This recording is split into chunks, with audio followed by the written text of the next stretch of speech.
Hi, my name is Sylvie. I am a certified health coach and fitness trainer. Today I'm going to give you 7 tips to help you overcome a weight loss plateau. Before I do that, I want to clarify what is a weight loss plateau. I think that a lot of women think that they are at a weight loss plateau when they're not. Not losing weight for 2 weeks or even 1 month is perfectly natural. So before worrying that you are at a weight loss plateau, I want you to ask yourself, how are you feeling? Are you feeling energetic? Are you sleeping well? Is your mood good? And are you feeling hungry a lot of the time? Not a hunger that is making you angry, but a good hunger. I mean, if you are going to be intermittent fasting, it's totally natural that during your fasting window, you'll get hungry. And that's another thing you need to ask yourself, because if you are never feeling hungry, this is most likely one reason you're not losing weight. You're not actually achieving a calorie deficit during your fasting window. And so that'll also give you some idea of which of the 7 tips will work best for you.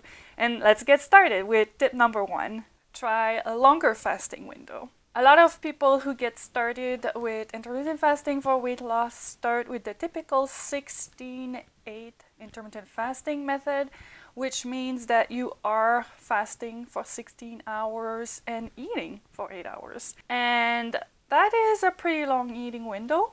A lot of women will find that they don't achieve enough of a calorie deficit during a longer window like that, and that's just not going to be enough to lose weight. For me, the most effective intermittent fasting method for weight loss was the warrior diet. That is a 4-hour eating window. It's short enough eating window that you probably will achieve enough of a calorie deficit, but at the same time, you get to eat long enough to not feel too deprived and to enjoy your food freedom during your eating window.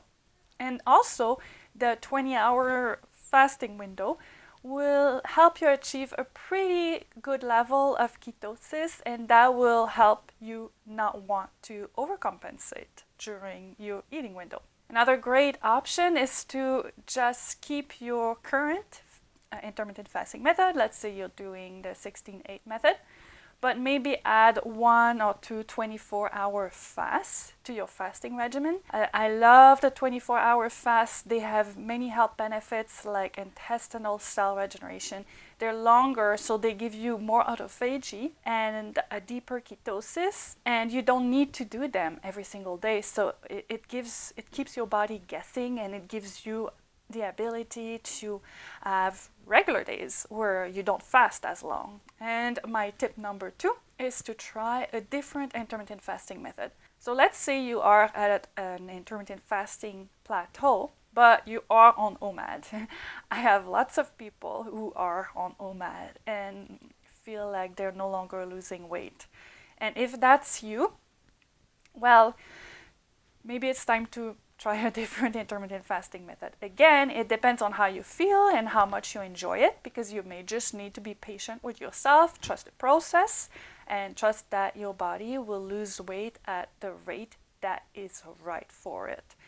But if you're not doing that good and you don't really enjoy it that much, well, maybe it's time to try a different intermittent fasting method.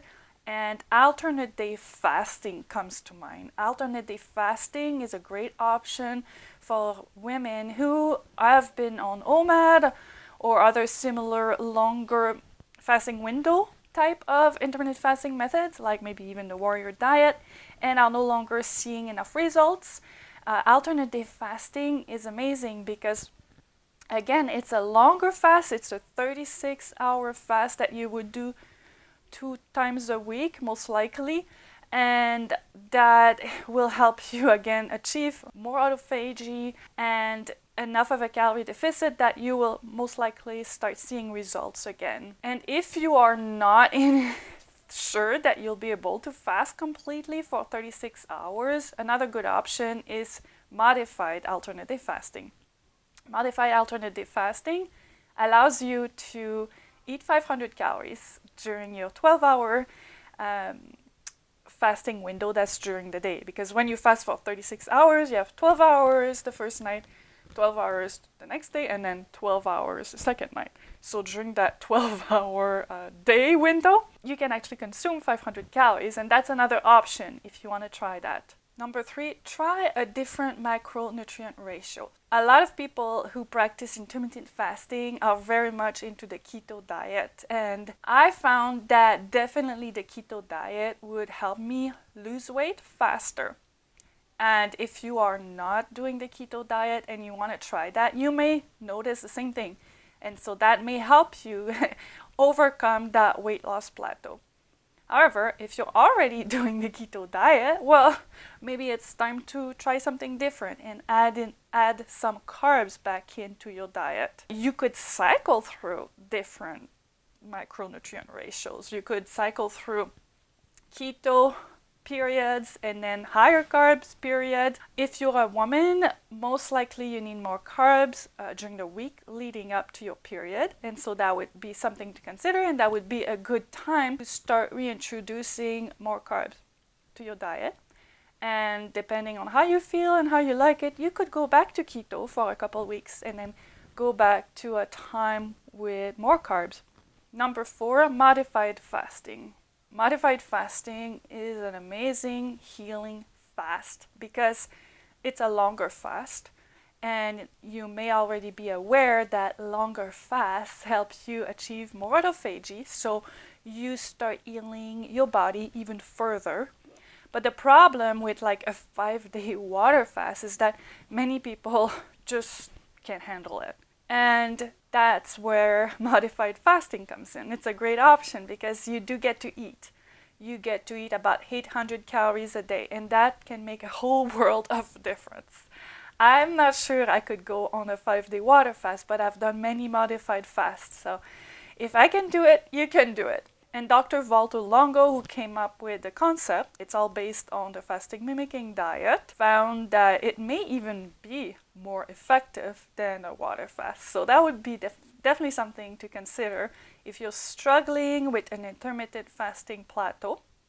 A modified fast might just be what your body needs to get over that, because sometimes not being able to lose weight is a sign that there's a deeper issue within your body and that your body needs to heal. Number 5 is that you may need more cycling and variety. I already mentioned looking at longer fasting windows or different intermittent fasting methods, or even cycling through different macronutrient ratios. But what I'm talking about here is a little bit different. It's giving yourself a couple of weeks off from intermittent fasting. So you could have like the warrior diet maybe for 2 weeks and then take 2 weeks off where you're just fasting for, say, 12 hours a day. And that has been shown to really help increase your weight loss results and also even improve your resting metabolic rate. So there's a study that was published